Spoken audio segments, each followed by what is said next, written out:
Yo, what is going on, guys? How is everybody doing today? Hope you're having a wonderful day and welcome back to another video. Now, today what we will be doing is a thumbnail tutorial, and I'm going to start off by saying I am not the best at all at thumbnails. I can make them to my standard at the moment, but I am going to be doing it in Photoshop. If you don't know how to get Photoshop, I will leave a link in the description for you guys that don't have the money to be able to actually afford like Photoshop and stuff. I don't, and I'm not going to say it's a bad thing, but I will leave a link to a download where you can go get it and play free with it. It tells you how to install it for you. I'm not going to be involved with it, but as you can see, we're starting off in Photoshop, and you can see that I've already got a layout, and you might not be able to see it with the blur on the edge. But if I just put a new layer in and make it black, as you can see, we've got that white border. Now that is my style of thumbnail starting from like a couple of days ago. What it does is if I go onto, oops, I just deleted the wrong thing. If I go onto my YouTube channel, I should have got this ready to be fair. And then we go to my videos, as you can see when they load.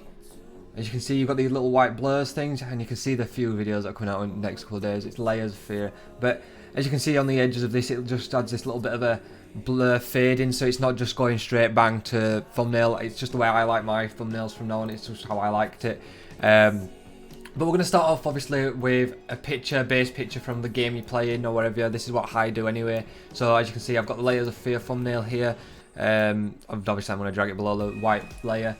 And I'll start off with that. That's how I start. Now, when I'd go from here is I'd add my layers first, and then so this is where I just had a picture of me because it's a horror game. And the only time the times I wouldn't do this is for like my cut comms mainly. No, I do it for my cut comms now and then, but I won't do it for like my funny moments or anything like that. It's mainly just stupid things for them. But like my horror moment, as you can see, I get like a good enough thumbnail from when I've been scared from like something that's happening in the game.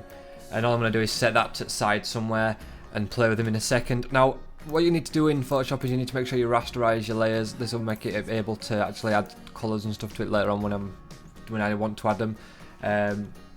Now, obviously for this now, this is like I said before, I'm going to be building up my layers before I start playing with everything and getting it all in the right position. And all I'm going to do is put Layers of Fear, which is the title of the game. Layers of Fear, and I don't want, oh god, it's not what I wanted. I wanted Control T. There we go. And then I don't want to have my underline on, so there we go. Now if you didn't know how to bring that up, it's just Control T, and that'll bring up your underline and stuff. But I'm gonna just set this over here somewhere for now.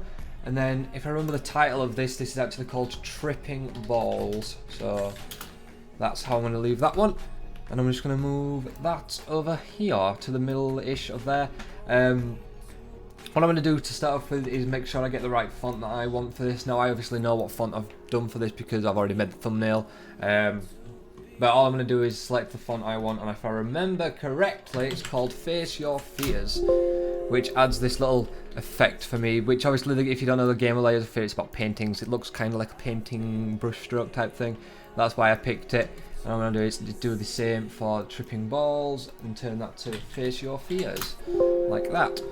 Now, obviously, as you can see, I want to make sure these are the right size. So I'm rush through things very really often. So all you're going to do is select the layer with the whatever you're wanting to resize, Control T, and then hold Shift and drag one of these corners. What you don't want to be doing, guys, is doing this. As you can see, it makes the text really stretched and whatever. It's not something you really want to do, or you can squish it really badly. So if I just enter and then undo that. And then, like I say, just stretch it from sides. I tend to try and make these the same size as the one below it most of the time. If I mess around with that for a second, and then mess around with that, there we go. And now to center both of these together, all you're going to do is select both layers and hit Control A, which will give you these little things I now know are called marching ants, thanks to Mitch who told me that. Apparently that's a graphical term for them. Marching ants. So once you get the little marching ants, all you're going to make sure you've got on selected is the selection tool. And all you're going to do is hit these buttons here to center them, which will center both these layers together with each other. And then all you're going to do is just click somewhere in here, and then it'll get rid of it. Now, once you've got these, obviously just move them to where you want them. I need to move my tripping balls down slightly, so just grab that movement tool. Oops, I pressed 0, didn't mean to do that. And I'm going to move that down because I want that to be down there somewhere. Now, what I'm going to be doing next is obviously changing the colours of this. Now, I've done this already, obviously, like I say, so all I'm going to be doing is changing these to... I just realised I have this on my screen. So all you're going to do is, to get this up, you're just going to double click on the layer, or you can right click and open blending options. And what I'm going to be doing is adding a drop shadow to mine, a gradient overlay, and an inner glow for this one, I think. So once I get them, all I'm going to do is make sure my gradient overlay is the one I want. So I believe, if I'm correct, it's something like this. I'm not quite sure. I can't remember. I've got to do this thumbnail off the top of my head, so I'm going to mix around with it a bit, get my colours right and what have you. And actually I need to make sure the blending option is the right. It's opacity, it's scale, 100%, and then blending options right, that's fine. Make sure your blending options are always set to normal, especially when you're doing something like this. And then I'm gonna mess around with this one, go to blue. Oh, that's a green, don't want a green, I want a blue. And okay, I don't know why it's not doing what I want it to do. I know why it's not doing what I want it to do. My glow's really bright. There we go, that's what I want. And as you can see, we've now got that. Now, what I normally do is I'd normally set the bottom one is slightly different. Actually, I just forgot something. My drop shadow, oh, don't want an outer glow. Drop shadow, I want to mess around with the distance and the spread of it. So as you can see, slightly, if I put the opacity up, you can see the blackness underneath it. And all I'm going to do is mess around with the spreads and the sizes of things, just to add a bit of a background to it, like that. And then all I'm going to do is I keep saying what I'm going to do. All I'm going to do is copy the layer style from that. So right click the effects, copy layer style, or you can actually, I believe Mitch told me you could just do this. I'm not sure. Yeah, you can also just do that, but I'm not sure you copy it over. So I'm just going to copy layer style and go to here, and I've got to go open something. Just put something random on and just right click the effects and paste layer effects. And as you can see, they are both the same now. And what I said beginning of this part is oh god, open wrong thing. I want to be opening up layers of fear and changing my gradient overlay on that as well. And this is what I normally do, and not everyone has to do it, as I say. But I think I'm gonna, yeah, I like that. That's all right. All I'm gonna do then after I've done that is close my effects. Control and click on both layers. Control T. And just make them the right size for where I want them to be. Rotate them a bit, whatever. Don't mind the black at the moment, it will change in a second. There we go.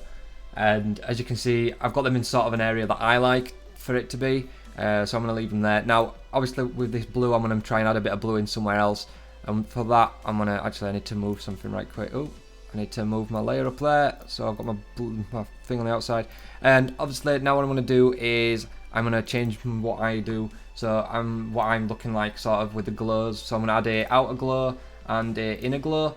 And I'm going to add, for the outer glow, I'm going to add like the same sort of similar blue to what I already have. Make the opacity a bit bigger and the size slightly. And then for the inner glow, you want to go for the sort of the same blue but make it slightly lighter. Mitch, yeah, again, teaches me these things, and he says it makes it look like a neon effect that comes off me. Make the size a bit bigger, like that. And as you can see, we already started to get like a decent-ish thumbnail. Now the background I'm not too sure with, so I'm going to Control T that and bring that baby over a bit here, so it's actually in frame.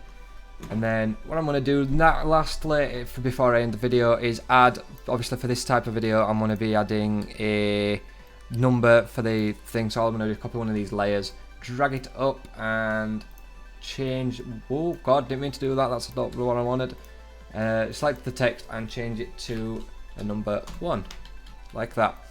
And that's how I have my thumbnails. I'm going to place a pink top corner somewhere, make it a bit smaller and throw it in there, I think. Actually this is part 3, but you know, whatever.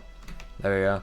And all you're going to do then is zoom out. This is how Mitch taught me as well. If you zoom out to a sort of how the thumbnail size would look, you can tell roughly how it'll look for other people. Then zoom back in just to finish the thumbnail off. I think I'm going to add a little bit of a blue in the background of this, so I need to select this one. I think it's this one actually, and then just select a blue like that and just turn the opacity down slightly, so I've got a bit of blue but not too much. And there we go, that is the thumbnail done. This is how I do my thumbnails, like I say, with the outer glows and what have you. The thing with thumbnails, guys, you've got to develop your own style in it. You've got to play around, get used to what you like. And as if we go to here and go to back to my YouTube again, and as you can see, if we go to Mitch's graphics, because obviously Mitch is the designer and what have you, you can see he has a very set style of how he does his graphics a lot of the times. They're all Mitch. I'm going to say Mitch is probably the better person to look at for graphics and what have you. He keeps all his FIFA stuff the same, but all his funny moments and what have you, these are all decent thumbnails. They're all clean quality. Then if we go back a couple of steps and go over to, let's think, I can't really do one of these. If I go to Ashes and go to Ties, because Ty has some decent graphics as well, because Ty makes his own. It's probably looking at Ashes as well because Mitch does them. But as you can see, if you look at Ty has this very big bold font normally in the corners, with whatever his face or something with the title, a lot of bright colours. That's just how he does his thumbnails. Like I say, you have to develop your own style of how you want to do things and how you want your thumbnails to look. But hopefully this video helped you guys in how to sort of start making your own thumbnails look a bit better and what have you. Like I say, I'm not the best in any way, shape or form, but hopefully it did help. If it did help, guys, be sure to smash the like button. Thank you all for watching, and we'll see you in tomorrow's video, guys. Peace.